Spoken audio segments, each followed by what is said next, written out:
kita lanjutin pembahasan kita tentang perhitungan PPN.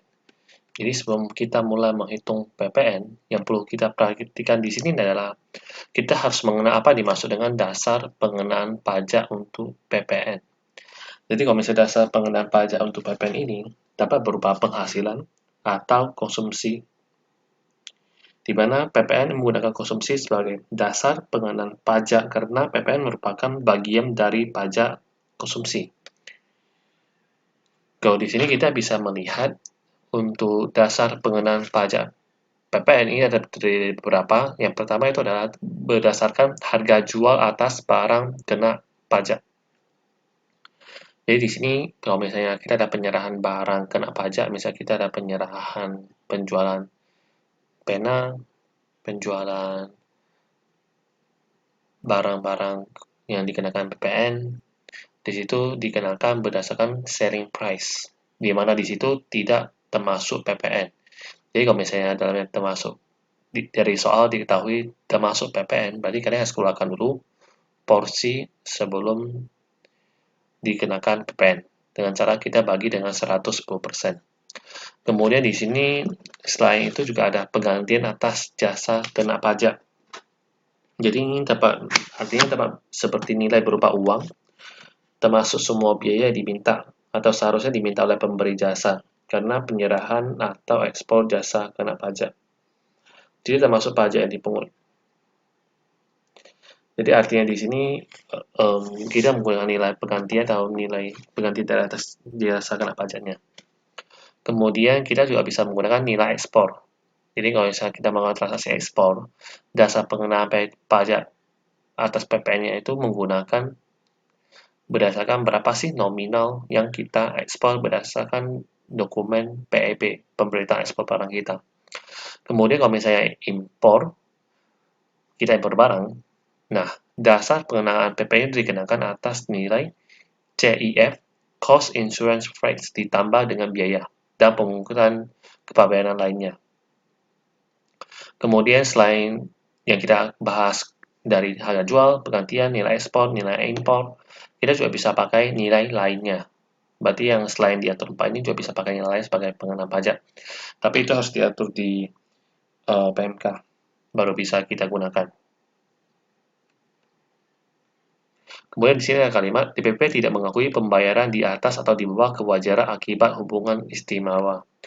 Jadi di sini kalau misalkan ada transaksi antar pihak yang memiliki hubungan berrelasi, misalnya penjualan dari anak perusahaan kepada induk, di situ harga jual yang ditetapkan itu harus wajar. Wajar di sini kembali lagi ke masing-masing penilaian perusahaan masing-masing bisa berbeda. Yang penting tidak ada masalah kita sengaja jual di bawah harga pasar yang menyebabkan kerugian negara. Intinya harga jual kita masih normal. Kemudian di sini selain 4 tadi kita bahas di sini, ada beberapa DPP nilai yang bisa kita gunakan berdasarkan PMK nomor 121, PMK 03 tahun 2015. Contoh yang pertama di sini, kita bisa lihat untuk pemakaian sendiri dan pemberian cuma-cuma. Di sini, kalau artinya pemakaian sendiri, artinya di sini, misalkan contohnya perusahaan, dia memberikan produk yang mereka sendiri. Misalkan perusahaan yang bergerak di bidang untuk jual baju misalkan, yang melakukan produksi baju. Pada saat perusahaan itu melakukan produksi baju itu kemudian diberikan ke karyawan, maka itu disebutnya pemakaian sendiri. Maka pemakaian sendiri ini juga dikenakan PPN. Dan juga pemberian cuma-cuma, artinya misalkan kita sebagai perusahaan melakukan donasi kepada misalnya instansi sosial atau donasi ke pihak tertentu, kita berikan secara cuma-cuma. Maka di sini dasar pengenaan pajak PPN itu digunakan menggunakan harga jual selling price dikurangi dengan laba kotor. Jadi di sini kita harus keluarkan porsi labanya. Kemudian untuk kalau misalkan BKP atau barang kena pajak yang semula tidak diperjualbelikan misalkan. Misal kita beli aset tetap, kita simpan, kita pakai untuk selama 2 tahun, ternyata tiba-tiba misalkan kita beli mesin, ternyata setelah kita pakai 2 tahun, kita mau melakukan penjualan. Maka pada saat kita melakukan penjualan, kita akan menggunakan harga pasar wajar untuk melakukan perhitungan PPN-nya. Kemudian juga misalkan ada penyerahan pusat, cabang, atau antar cabang. Jadi di sini pada saat ada penyerahan pusat, jual ke cabang, maka DPP di sini kita bisa menggunakan harga pokok penjualan atau harga perolehan di sini. Kemudian misalkan ada lagi untuk penyerahan kepada pedagang perantara. Jadi misalkan di sini kita bukan transaksi jual beli biasa, tapi ini termasuk transaksi perantara. Jadi dasar pengenaan pajak atas PPN itu menggunakan nilai kesepakatan antara pedagang dan pembeli. Kemudian juga misalkan ada penyerahan melalui juru lelang. Berarti di sini melewati proses lelang kita mendapatkan barang kena pajak yang dikenakan PPN. Maka dasar pengenaan pajak adalah harga lelang. Kemudian ada yang sedikit berbeda di sini adalah yang di bawah ini. Bekerja sama, misalkan kita ada penyerahan jasa pengiriman paket di sini atau biro perjalanan. Misalnya ada agensi travel. Adapun di sini biro pariwisata atau jasa freight forwarding. Jasa freight forwarding di sini artinya kayak jasa perusahaan mungkin jasa transportasi, pengangkutan produk atau produk barang dan sebagainya. Di sini, khusus untuk jasa-jasa ini, maka untuk dasar pengenaan pajak PPN-nya itu menggunakan dari jumlah tagihan, itu kita kalikan dulu 10%. Jadi misalnya kita ada kirim pos, pada saat kita melakukan pengiriman pos, PPN itu akan dikenakan, misalnya kita nilai jasa pos kita 10.000, kita kalikan dulu 10%, berarti 1.000. 1.000 itu akan dengan dasar pengenaan pajak PPN, dan 1.000 baru kita kalikan 10% lagi. Ini khusus untuk jasa-jasa ini, pengiriman paket, biro perjalanan, biro pariwisata, dan jasa freight forwarding. Kemudian di sini dijelaskan juga pajak masukan tidak dapat dikreditkan. Jadi artinya kan pada saat kita melakukan pemberian jasa, kita kan ada pungut nih PPN keluaran namanya, yang kemarin kita udah bahas sebelumnya. Tapi kalau khusus untuk jasa pengiriman paket, biro perjalanan, biro pariwisata, jasa freight forwarding, pada saat kita melakukan penjualan, kita bisa pungut PPN dari customer. Tapi pajak masukan yang kita bayarkan itu tidak dapat dikreditkan. Artinya karena di sini kita udah dapat pengurangan dasar pengenaan pajak hanya dikenakan 10%. Jadi di sini pajak masukannya itu tidak bisa kita offset dengan pajak keluaran. Kemudian di sini setelah itu juga misalnya ada penyerahan film cerita. Perkiraan hasil rata-rata per judul film. Jadi di sini dasar pengenaan pajaknya berdasarkan hasil rata-rata per judul filmnya. Kemudian kalau misalnya kita penyerahan produk hasil tembakau, berarti dia di sini dasar pengenaan pajaknya menggunakan harga jual eceran. Jadi yang perlu kalian perhatikan adalah di sini DPP nilai lain kondisinya kita penyerahan dan melalui apa, maka itu bisa mempengaruhi dasar pengenaan pajak PPN-nya. Kemudian kita langsung lanjut ke contohnya. Di sini ada contoh PT Bawah Karaing melakukan penyerahan BKP melalui beberapa transaksi sebagai berikut. Jadi di sini ada penjualan produk kepada konsumen dengan HPP 625 juta, profit margin 20% dan diskon tunai 2%. Seperempat dari penjualan desain secara tunai. Di samping itu BKP ini dikatakan juga PPNBM, pajak penjualan barang mewah 20%. Berarti di sini kan kita bahas satu persatu dari soal ini. Pertama kita diminta berapa sih nilai DPP untuk masing-masing transaksi. Yang untuk transaksi yang pertama ini kan kita melakukan penjualan produk ya. Berarti dasar pengenaan pajak kita apa? Ada harga jual. Jadi di sini kita harus hitung dulu harga jualnya. Harga jual di sini kita pakai adalah sebelum diskon dan dikenakan pajak. Jadi di sini kan kita dijelaskan dari soal sebelumnya, HPP-nya adalah 625 juta. Kemudian di sini ada dijelaskan mereka produk ini mau dijual dengan profit margin 20%. Jadi kita harus melakukan markup sebesar 20%. Berarti kita tinggal kalikan 120%. Maka kita akan mendapatkan 750 juta. Kemudian kita lanjut ke kasus kedua. Atau transaksi kedua di sini dijelaskan kita ada pemberian in-kind produk bagi pegawai yang sebenarnya dapat dijual dengan harga 180 juta. Berarti di sini masuk ke kategori pemakaian sendiri karena digunakan oleh pegawai yang sendiri. Tapi di sini kalau pemakaian sendiri kita nggak boleh pakai harga jual, tapi yang kita pakai adalah harga pokok penjualan. Jadi di sini kita kembali lagi harga jual kita 180 juta. Berarti kita keluarkan porsi keuntungan kita dengan cara kalikan 100 dibagi 120. 20 ini adalah profit margin tadi. Berarti kita akan dapatkan DPP pemakaian sendiri adalah 150 juta. Kemudian transaksi ketiga, kita ada penyumbangan produk bagi korban bencana.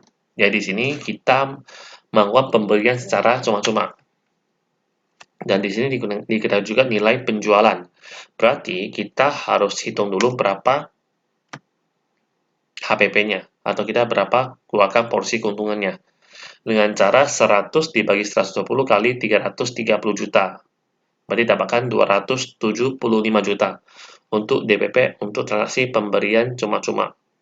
Kemudian transaksi keempat, kita ada transfer produk kita dari pabrik ke gudang di provinsi yang berbeda. Untuk kemudian itu dijual dengan harga 945 juta. Kalau untuk transaksi ini berapa sih DPP-nya? Kita bisa lihat DPP-nya di sini kita harus hitung menggunakan harga pokok penjualan. Kita menggunakan rumus 100 dibagi 120 kali 945 juta. Jadi dari 4 transaksi ini kalian harus bisa membedakan apakah kita menggunakan penjualan biasa. Kalau menggunakan penjualan biasa berarti kita menggunakan harga jual sebelum diskon dan pajak. Tapi kalau di pemakaian sendiri kita harus menggunakan rumus harga jual dikurangi keuntungan. Kemudian kalau misalkan transfer antar cabang itu menggunakan harga pokok penjualan. Kemudian kita lanjut ke soal kedua. Di sini ada kasus, ada biro perjalanan. Dia ada memberikan paket liburan dengan total transaksi 1M575 juta dan profit margin sebesar 5%. Kemudian di sini dia juga melayani pemesanan hotel, ada juga menjual gedung kantor lama yang awalnya dia mikirnya 310 juta. Akumulasi depresiasi 150 juta dengan harga 215 juta. Jadi dari sini kita harus hitung masing-masing DPP untuk masing-masing transaksi. Kita lihat dulu yang pertama ya. Biro perjalanan melakukan paket liburan dengan total transaksi 1M575 juta. Berarti di sini kita sudah tahu untuk dasar pengenaan pajak khusus untuk biro perjalanan itu adalah 10% kali nilai nominal transaksinya. Berarti kita hitung dulu 10% dikali dengan 1M575 juta. Berarti dasar pengenaan pajak untuk biro perjalanan itu adalah 157.500.000. Kemudian yang kasus kedua itu melayani pemesanan hotel 365 juta. Di sini kita hitung juga untuk DPP-nya adalah dikalikan 10%.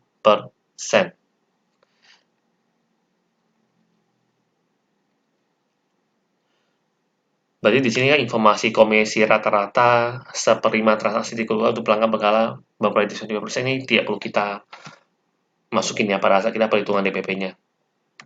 Berarti kita based on dengan berapa sih total transaksi dari jasa yang diberikan oleh biro perjalanan.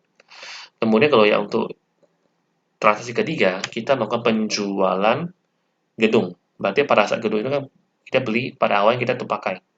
Tapi pada saat itu kita udah pakai, ternyata kita udah depresiasi ya. Kita udah depresiasi.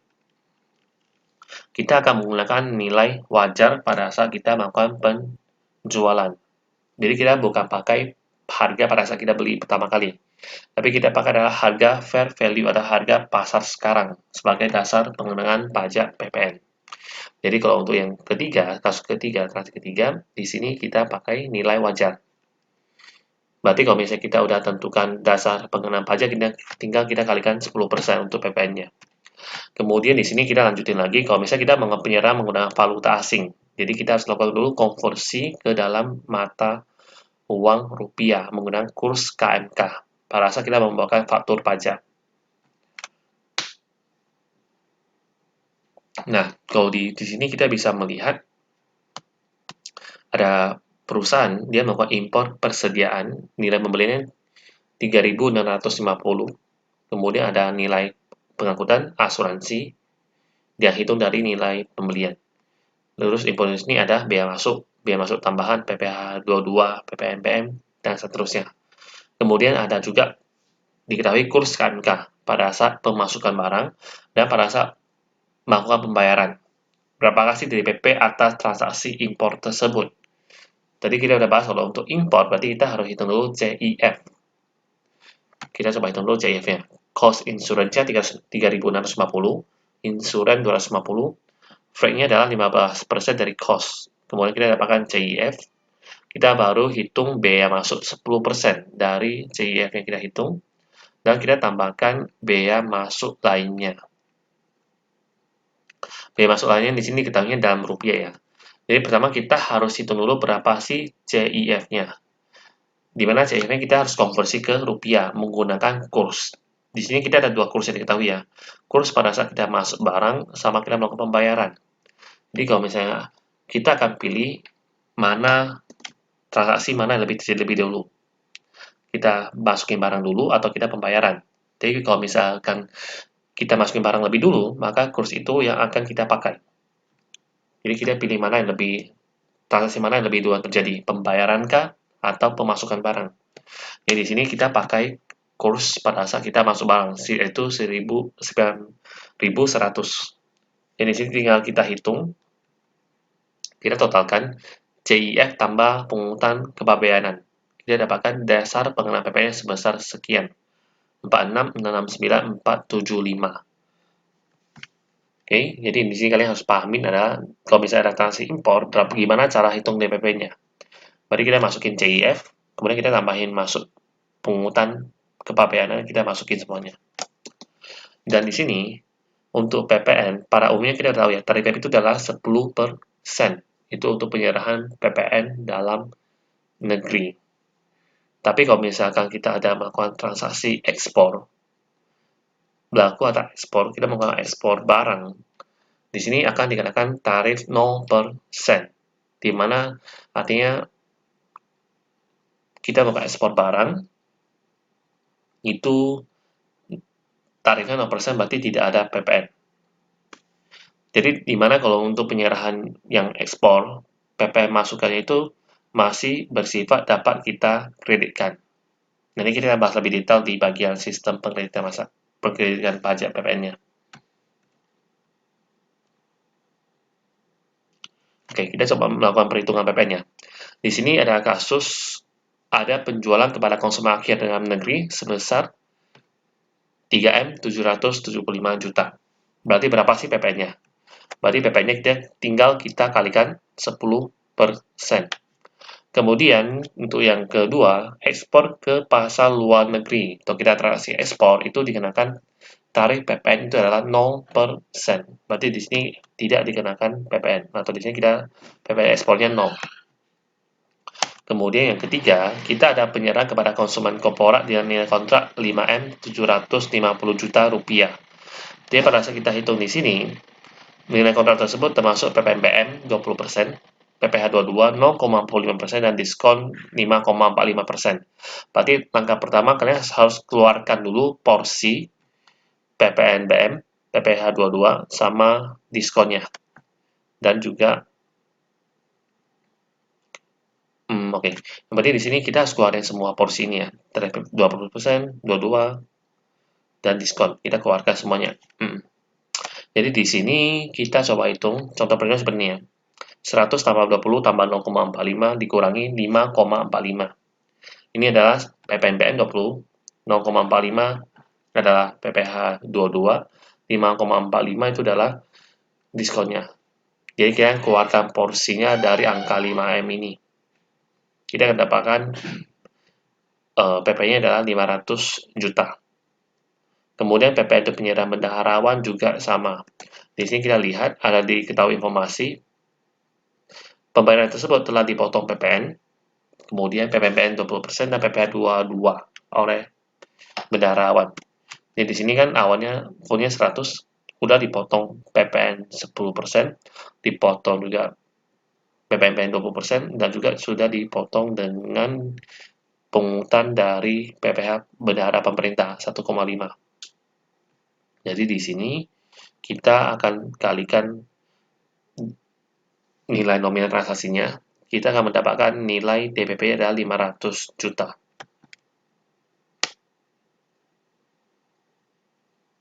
Jadi di sini kita lanjutin lagi tentang kapan sih kita terutang PPN.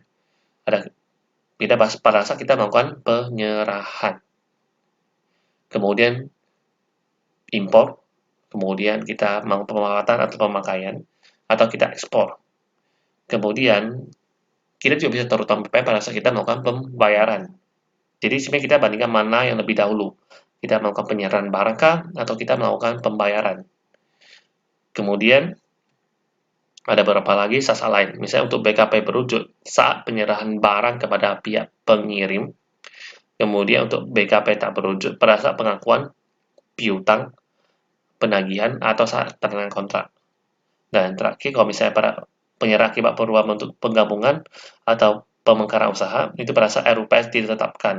Contoh ini maksudnya kasus merger atau kasus likuidasi. Jadi kapan kita bisa disebut terutang PPN? Pada saat berdasarkan hasil RUPS-nya kapan disahkan, dinotaris. Pembahasan kita tentang dasar pengenaan pajak dan penerimaan pajak sampai sini. Next, pertemuan berikutnya kita akan bahas tentang pengukuhan dan faktur pajak.